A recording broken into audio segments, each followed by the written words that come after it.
Hello. So ngayon dadalhin namin si Flynn sa... Anyway, kumusta muna pala kayo? Dadalhin namin ngayon si Flynn sa Hundeschule, yung school ng dogs. Kasi kailangan niya nang matuto ng mga commands. Ano na siya, medyo nagbibinata na puberty na siya, and kailangan, ang tawag doon? Masyado siyang aggressive kapag nakakakita ng mga ibang aso, lalo na kapag mga babaeng aso. Saglit lang dyan yung trainer. Krise. Ja, kann er jetzt erstmal alles, passiert ja nichts, ne? Kann er sich jetzt anstellen oder nicht? Da ist noch ein anderer. Ja.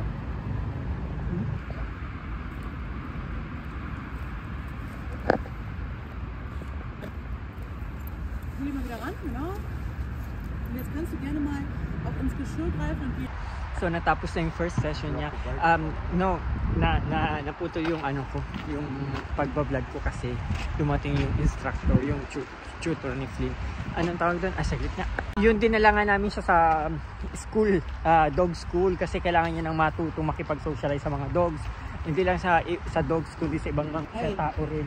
Kasi minsan kunyari dinadala namin siya kunyari naglalakad kami, hindi siya marunong makipag-socialize sa aso. Minsan inaaway niya, tinatahulan, tapos minsan kakagatin. So kailangan niya matuto kung paano. Alam mo yung pag namamasyal kami, sa amin lang siya naka-stay. And yun yung reason kung bakit namin siya dinala dito sa dog school. Bale, 5 oras yung training, 1 hour per session. So 5 days, every weekend yata, every Sunday sabi niya. So looking forward na matrain na si Flynn.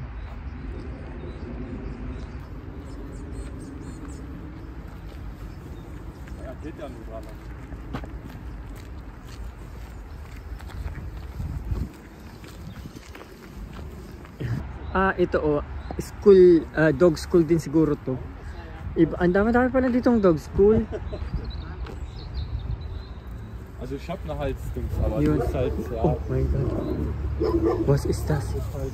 Oh mein Gott. Ito pa, another dog school. Ang dami nila pala. Hindi lang isa. I think 5. So 1, 2, 3, tapos 2 pa dun sa pinuntahan namin.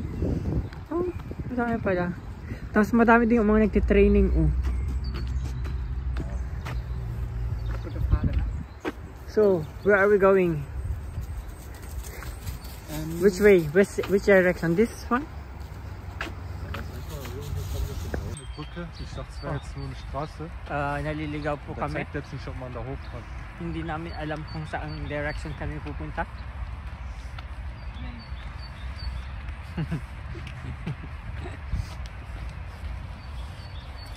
Oh, may cherry blossoms pa dito. Nakikita niyo yun? Yung pink? Oh, ang dami pang mga cherries. Nagbo-blossom pa rin siya.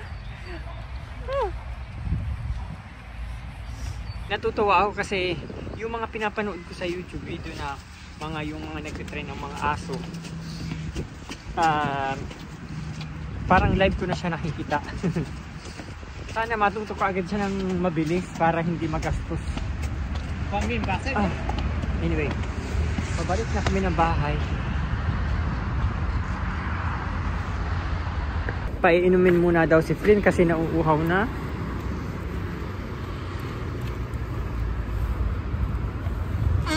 Bisschen auch von dem Foodback hier. Nein, ist bei Carol.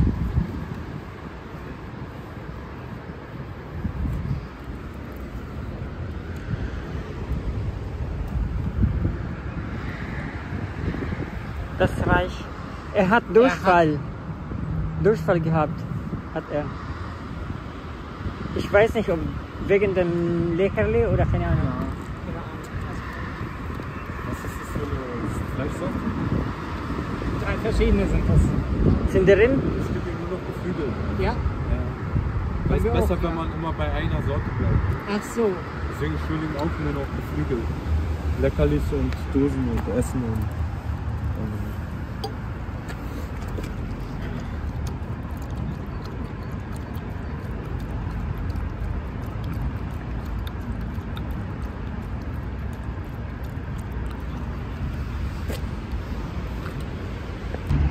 magbabago na rin yung panahon kasi alas 6:30 na ng gabi, may araw pa din. Nararamdaman ko na napapasibol na ang summer na naman.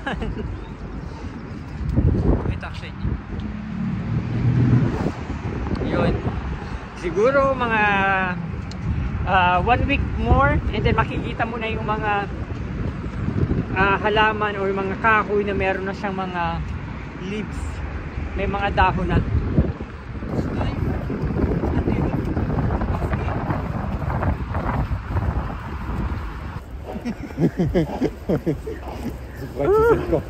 Dadaan tayo ng kuweba underground. Oh my god.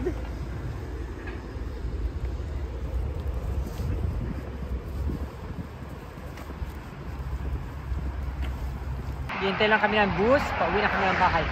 Si Flynn is trained naman na siya na iihi, tatai sa labas. Trained na siya ng ganon. Ang kailangan na lang niya i-train is paano siya makipag-socialize sa ibang aso na hindi niya kakagatin, hindi niya tatahulan. At saka pag tinawag mo, lalapit kahit wala ng tali. So, yung mga ganon na lang. And sana ay matuto siya kaagad ng maaga kasi para hindi rin mahirap sa amin.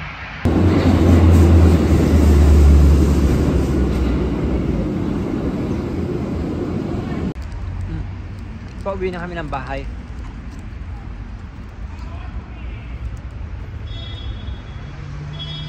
Masigaw. Pero pauwi na kami ng bahay. And swerte din ako dito sa dalawang ito kasi super supportive nila. Hindi lang sa akin, pati kay Flynn. Sa lahat ng ginagawa ko sa buhay, yung dalawang yan is supportive. And I think isa din yun sa, bukod sa family ko, isa din yun sa dahilan kung bakit ako successful. Kasi kailangan natin yun sa buhay, yung mga taong nagsusupport sa atin. Kasi alam mo, napansin ko, kapag meron kang kaibigan na parating against, or kaibigan or alam mo yung loved ones na parating against sa mga plano mo sa buhay, yung universe is nagkakaroon din siya ng boundaries. Hindi na-attract ng universe yung gusto mo sa buhay. Very important din kung kunyari yung loved ones nyo is sinusuportahan nyo para yung mga ano nila sa nahiya ako magkaroon ng tao nakatingin sa akin, yung mga request, yung mga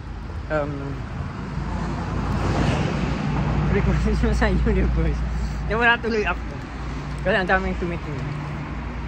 Nakaka-attract. Sa bahay na kami, si Flynn is kumakain na siya. And ako naman is nag-work na ulit. So yun lang guys, thank you very much for watching. And i-update ko kayo sa progress ng pag-schooling ni Flynn.